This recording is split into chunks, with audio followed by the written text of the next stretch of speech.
पति, पत्नी और नौकरानी। शीतल और अभिमन्यु की शादी को 5 साल हो चुके थे, लेकिन अभी तक उनका कोई बच्चा नहीं हुआ था। इसकी वजह से शीतल और अभिमन्यु परेशान रहते थे, लेकिन उन दोनों से ज्यादा परेशान थी शीतल की सास, यानी अभिमन्यु की माँ जानकी देवी। जानकी देवी चाहती थी कि जल्दी से जल्दी उनकी गोद में पोता या पोती आ जाए, और इसीलिए वो अपनी बहू शीतल को लेकर एक दिन हॉस्पिटल पहुंची। डॉक्टर मैडम, जरा ठीक से चेक करके बताइए ना। कई बड़े बड़े डॉक्टर को दिखाया है, लेकिन मेरी बहू माँ ही नहीं बन पाती। मैंने शीतल को बहुत अच्छे से चेकअप किया है। देखिए, बात यह है कि शीतल के अंदर माँ बनने की कैपेसिटी नहीं है। ये आप क्या कह रही हैं डॉक्टर साहब? कोई तो इलाज होगा ना, कोई दवाई दे दीजिए। देखिए, कुछ प्रॉब्लम ऐसी होती है जिनका कोई ट्रीटमेंट नहीं होता। आई एम सॉरी टू से, लेकिन शीतल कभी माँ नहीं बन सकती, क्योंकि उसके यूट्रस में अंदर से ही कुछ प्रॉब्लम है। घर आने के बाद क्या हुआ माँ?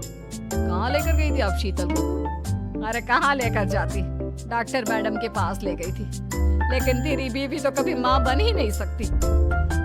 मम्मी जी, इसमें मेरी क्या गलती?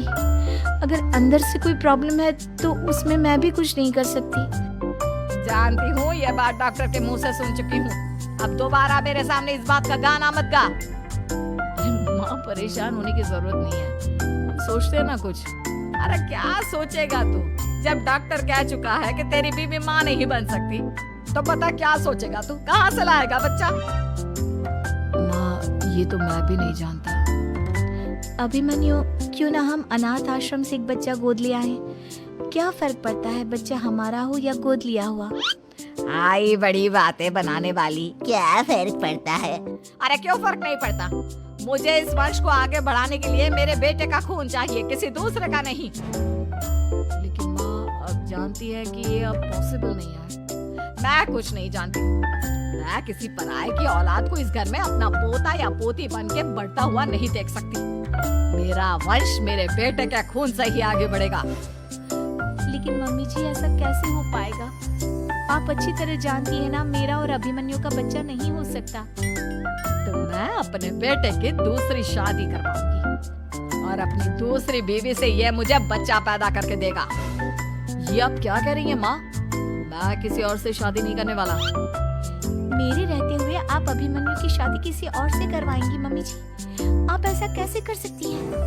तू बस देखती जा बहू, मैं ऐसा कैसे कर सकती हूँ। कुछ दिनों के बाद, अभिमन्यु, मैंने तेरे लिए लड़की ढूंढ ली है। माँ, मैं आपको कितनी बार समझाऊं? मुझे किसी से शादी नहीं करनी है।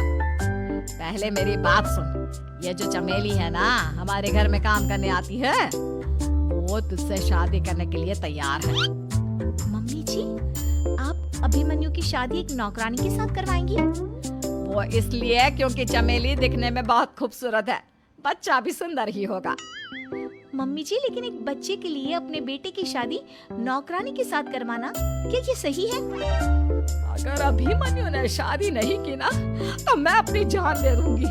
अब देख लो, अगर तुम्हें अपनी माँ की जान प्यारी है तो तुम्हें इस नौकरानी के साथ शादी करनी ही होगी।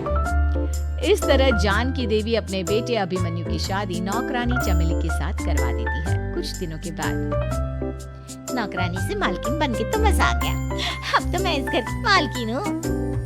देखो, अपने आप को ज्यादा मालकिन समझने की कोशिश मत करो। एक बार तुम्हारा और अभिमन्यु का बच्चा इस दुनिया में आ जाए, उसके बाद तुम इस घर से हमेशा के लिए चली जाना। अरे जाओ जाओ, किसी और के आगे बातें बनाना। एक बच्चा तो पैदा नहीं कर सकी। बढ़िया आई, जाओ जाकर मेरे लिए कॉफी बना कर लाओ।